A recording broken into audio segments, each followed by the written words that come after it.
Greetings, curious acolytes of the galaxy, and welcome back to the channel. The Clone Wars was undoubtedly one of the best parts of the Star Wars mythos, capturing us with its immersive storytelling, flawless character development, and the introduction of several key characters such as Ahsoka Tano, Asajj Ventress, Mother Talzin, and Savage Oppress, each one staking their place in the history and timeline of this galaxy far, far away. The four mentioned there are immensely powerful by the end of the Clone Wars series, and one of those is Savage Oppress. The yellow and black Zabrak was introduced to us as the long-lost older brother of Darth Maul, who was recruited by Ventress to get her revenge on Count Dooku. Despite the fact that Savage was simply used by Ventress for her own gain, it is possible to say that it may have been the will of the dark side for Savage to win that competition and to be mutated into the beastly powerhouse that he became by the Night Sisters. Early on, Savage was treated by everyone around him as a tool and nothing more. However, whatever ritual the witches of Dathomir performed to transform Savage must have worked incredibly too well,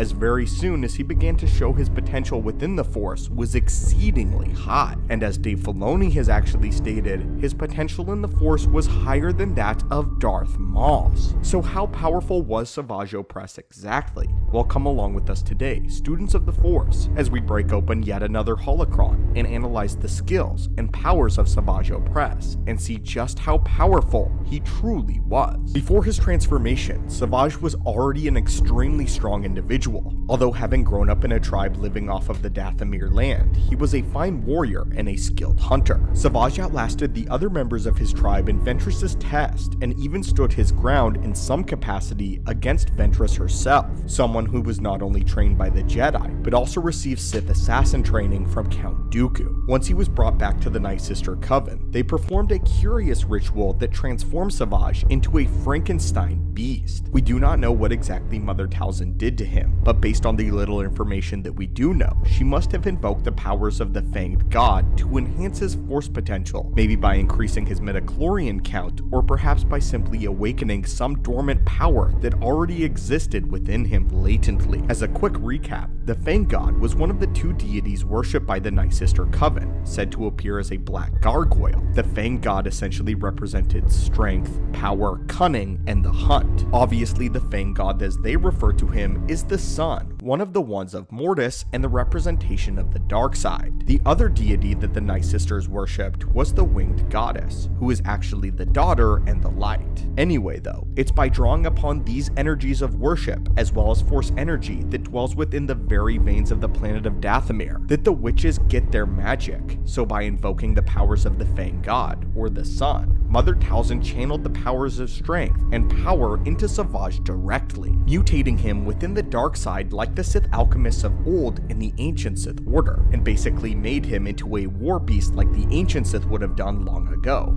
Though where they differed is Savage was capable of intellectual thought, although nothing too deep, as it is believed that his mental state was somewhat hampered by this power. I believe what this ritual did in simple terms was awaken the Force potential that he had deep down and enhanced it somehow. It is clear by how Savage fared in the trial set by Ventress that he was in fact a Force sensitive, otherwise she wouldn't have bothered choosing him, or he would have simply failed the trials outright. The ritual reached into the depths of his very being and forcefully brought his potential to the surface and empowered it within the dark side. Perhaps Mother Talzin also set in motion some sort of spell that kept the empowering going, like a Force-based metabolism, if you will. I say this because it only takes a very short amount of time, with relatively minimal amount of training, before Savage is able to hold his own against very strong opponents. He was sent after and killed a Jedi Master as well as a Padawan, without so much as a lightsaber, only a magically imbued metal weapon. After he receives training from Maul, he is taking on the Jedi Council members, and he even slayed Master Adi Gallia in single combat. Let's also not forget that Savage lasted a decently long time against Darth Sidious himself in their duel on Mandalore, though I will admit this point is a bit of a stretch, as it is made quite obvious that Sidious is merely playing with the Zabrak brothers, dancing and moving between them with ease and grace. Savage lasts as long as he does, mostly because of the likes of Maul. Whenever Sidious and Savage do enter single combat, Sidious allows him to live just long enough for Maul to wake up and watch his brother be butchered. With that said, there is a point in the battle where Savage lands a pretty decent blow against Darth Sidious when he charges him and headbutts him over the rail, which brings us to our next point. Savage's physical power is one of the greatest that we have ever seen, and is right there amongst General Grievous and even Darth Vader. He is able to take severe punishment from his enemy before he ever begins to go down. His physical resistance allows him to stay rooted when he is being attacked in hand-to-hand combat, able to brush off being hit pretty hard. Unlike Grievous and Vader though, Savage was a rather limited amount of armor that he wears. He wears some armor, but it isn't a mainstay of his kit, and it is his own physical density that absorbs most of the damage that he takes. He was able to resist and even grow stronger from a barrage of Force Lightning from Dooku on multiple occasions, and managed to recover from a pretty nasty Force push that he received from Darth Sidious. As far as his physical strength goes, it almost doesn't even need mentioning.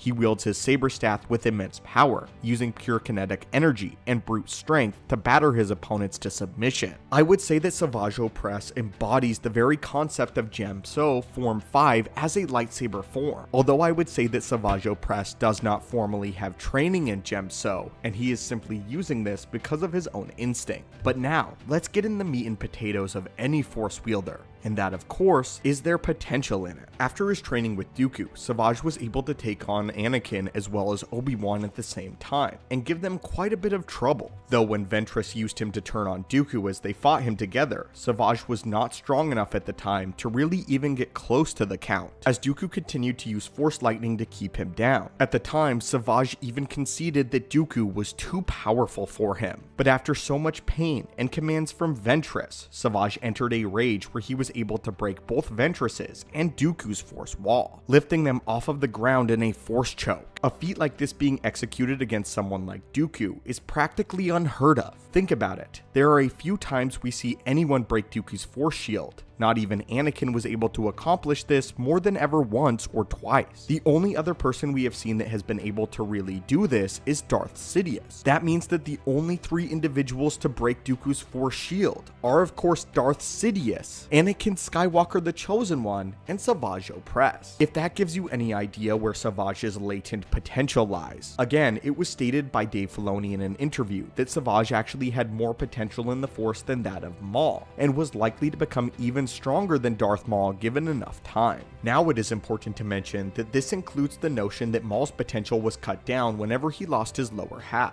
so he suffered a similar fate to Darth Vader in that respect as far as having a cap on his Force potential. Savage was never able to get to this point in time though, or receive formal training necessary to bring his power to something greater or to refine his skill in the Force or in lightsaber combat. Tragically, he died before his potential was ever realized or ever even close to a realization. But now let's look at this hypothetically. What would Savage Oppress look like if he had the power from the Fang God and the Ichor of the Night Sisters, something that Darth Sidious even admitted to not fully understanding whatsoever? What if Savage Oppress was empowered by the pure magic of the Night Sisters, as well as had formal training by the Sith Order? What if Savage Oppress had adopted a lightsaber form and mastered it to perfection, and come to his full Force potential? Could he have even been a rival for the likes of Mace Windu, Anakin Skywalker, and Dooku in single combat? What would happen if this monstrosity of the Night Sisters and the Sith had his full power to bear? Now, my friends, I turn it over to you. In your opinion, what does a full strength and a fully powered Savage Oppress look like? Where does he rank, and who does he contend with? As always, my friends, thank you guys so much for watching and continuing to support the channel. May the Force be with you, and I hope that you have a great day.